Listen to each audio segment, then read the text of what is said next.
నీ టవ్వ టంగు మరిపించి గుత్తి కోసి గుత్తికి పార్సల్ చేస్తా నా కొడక. ఏమా నీ దగ్గర అప్పు తీసుకున్నాడు ఊరోజులు పారిపోయినాడు. ఏదో జామీనుండిన పాపానికి వడ్డీ ఎక్కువ కట్టినాను. కొంచెం మర్యాద ఇచ్చి మాట్లాడమ్మా. మర్యాద కావాలా సార్ మీకు? మర్యాద ఇంత తీసుకో. ఫు! ఇదేరా ఈశ్వరిచ్చే మర్యాద.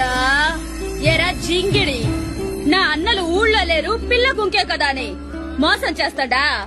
నేను మూతి మీద మీసం లేని మగరాయుడు లాంటి ఆడపిల్లనరా. ఎక్కువ మాట్లాడుతున్నా. ఎవరే ఇది? మా అక్క బిడ్డ వైజాగ్ నుంచి వచ్చినది. చుట్టంగా వస్తేమా ఆకేసుకొని నాక్కొని తింటిమా, బారగా ఉండి మూసుకొని చూస్తేమా అనుండాలా, లేదా సిరిగి చాటైపోతాది. ఇంకో అరగంటలో మొత్తం లెక్కొచ్చి చేరాలనే. అమ్మా, అరగంటలోగా 3 లక్షలు యాడ్ నుంచి తెచ్చిచ్చేది. ఒక్క వారం టైం ఈ తల్లి. నా తల తాకట్టు పెట్టేనే తెచ్చిస్తా.